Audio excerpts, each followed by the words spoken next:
The third installment in the Crew series, known as the Crew Motorfest, just got announced, and today we are going to be doing a full breakdown of our first look at in-engine 4K footage right here in this video. Now, there isn't a ton that we can break down, but we're going to really dig into this trailer to see what all we can find. But even from this very early look at footage, I am extremely excited about this game. Now, fair warning, this will be a more detail-oriented video where we're going to be spending a lot of time on small details, so if that's not of interest to you, this may not be the video for you, but if that is something you are interested in and you enjoy detail-oriented deep dives, then stick around for the rest of the video. And I gotta say, even though I had kind of a back-and-forth relationship with the Crew 2 on my channel, this game I am so pumped for.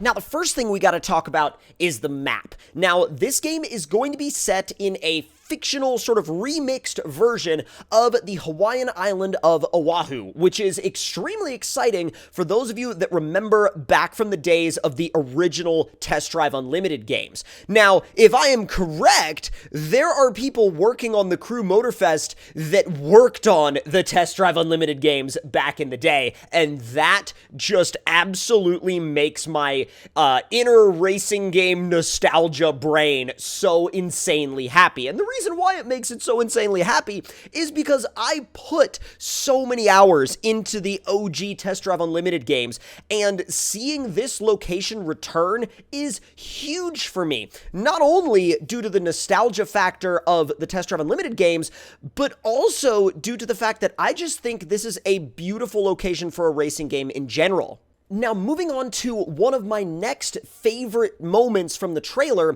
was right here where they showed this Lamborghini Cyan? I'm not sure how you pronounce it, but I'm really hoping that I get it somewhat close to right.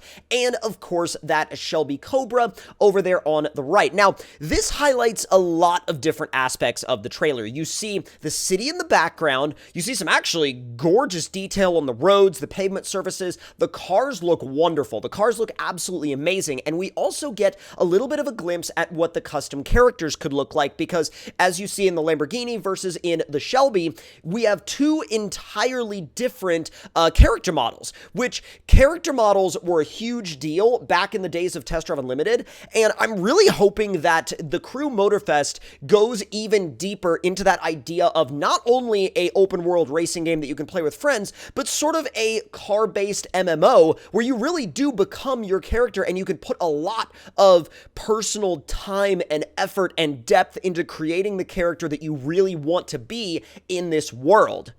Now I want to take a moment to look a little bit more into what the jungles, the wooded areas, and the off-roading aspects of this game might look like. And they do a really good job of highlighting the off-road aspects of the game in the trailer by showing us a highly customized Ford Bronco. Well, I don't know about highly customized, but you can tell that there are definitely, at the bare minimum, like a few things have been done to it. But look at the rays of light coming through the trees. Look at the texture depth on the ground and the trees and the shrubs and like all of the different foliage surrounding the vehicle. There's a lot going on in this shot, a genuinely tremendous amount. And as you'll see, when we move a few frames ahead, we'll see yet another variation of character customization, which really gives me a lot of hope that this character creator in the Crew Motorfest is going to be super deep.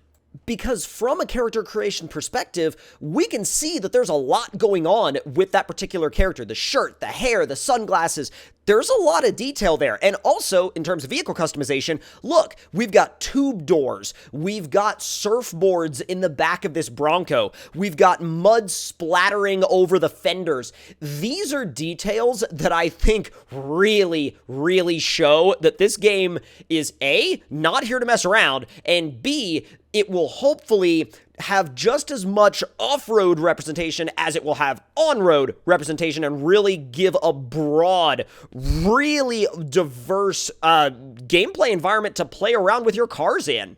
Now, in this next shot, you might say, why are we even looking at this shot? That's just a Lamborghini Urus. It's boring. We've seen it in other games. Here's the thing. We're not so much focusing on the car in this shot, but the moment when this car was shown in the trailer, we see it transferring over from sand to pavement and then carrying out a really smooth drift as the suspension loads and unloads, and the suspension behaved in a way that it did not in the Crew 2. And my biggest, I wouldn't even call it an issue, but my biggest gripe with the Crew as a series is I've never liked the driving physics. I've loved the in-game environment, I've loved the game world, I've loved the ambitious nature of the series and what they've tried to do and tried to create for their community. However, I feel like these games were always partially held back by a lack of development in the driving physics, and they just weren't as fun to use as some other games. But I'm really hoping that by seeing the suspension on that Lamborghini Urus load and unload and pitch and roll and then carry on a really smooth drift as it went onto the pavement, I'm really hoping that that shows a lot of advancement forward in the physics department for this series. Now, this next shot returns us to another off-road racing environment and really doubles down on how dense these wooded areas and jungle areas are actually going to be in terms of trees and, just really jungle wildlife in general. You can see the vines hanging down, you can see leaves blowing around in the wind, massive mountains out in the distance, and also, not only that, it looks like both that Lamborghini Urus and the Ford Bronco that drove by on this muddy trail actually left tire marks in the mud. Now, I don't know if I would go so far as to speculate about this game having deformable terrain. It's probably just a texture.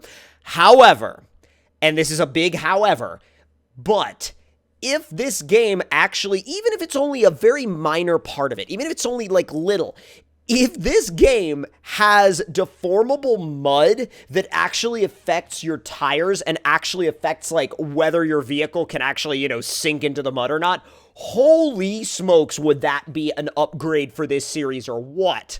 And as we look a little further ahead in what I would imagine to be that same race, you can see some deformable objects within the game world, like, for example, this fence as the Bronco tries to drift around the outside of the Lamborghini and kind of plows through the fence posts as it goes along and just leaves them kind of lying around afterwards. That's pretty standard for a lot of racing games today, but there are still some that don't really feature destructible environments, and so I'm glad that the Crew Motorfest is going to have those destructible environment aspects to it, but a game like this kind of needs to, with it being this free and open of a world, it really does need to have at least somewhat of a destructible environment aspect to it, because imagine how frustrating it would be if you're just mobbing across the terrain and then you bump into a fence like that and it's solid and it stops you in your tracks. That would be a bummer.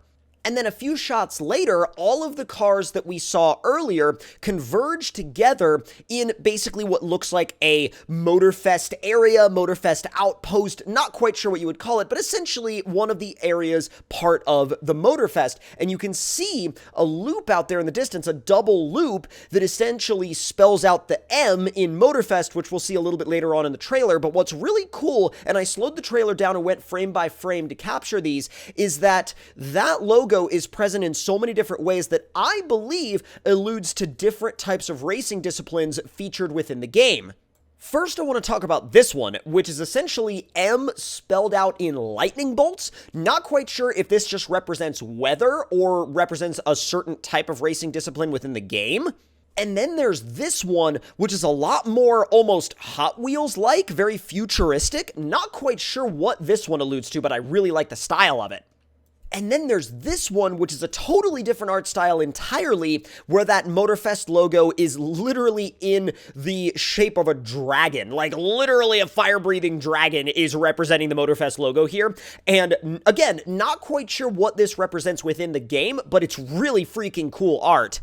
And next, I think it's pretty clear what this one represents. This one represents the off-road racing discipline, and when I saw this, I kind of got the idea in my head that I was like, all right, if they're showing this one like this, and they focused a lot on off-road in the trailer, this is probably an indication that all of these different variants of the logo do represent some different type of racing discipline or competition discipline in the game. And then finally, there was this one, which is a lot more in a kind of surf art type style. Now, this one was a little bit more confusing to me because I didn't know if it was more to symbolize like where the game was going to be based, or if it was actually meant to symbolize more like maybe boat racing, water-based racing. Not quite sure. You can let me know your thoughts and opinions on that in the comments section down below, but I love all of the different art styles that they showcased in the trailer, and I think, from my perspective, I think what it means is that overall, they're trying to kind of give the impression that their game is going to have so many different ways to be played. And that is where the analysis of the trailer officially ends. Now, here's the details, the final details of what we know right now. When is it coming? Sometime this year, 2023. What is it going to be available on? Well, it's going to be available on current gen and previous gen, as well as PC. When can we get our hands on it? What is the exact release date? Well, we don't know that yet, but as soon as I have that information, I will absolutely be sure to share it with you guys. And if you're excited for more coverage around the Crew Motorfest, make sure you hit that subscribe button and turn those notifications on, and I will see y'all next time. Hope y'all enjoyed this deep analysis on the latest information of the Crew Motorfest, and I will see y'all later.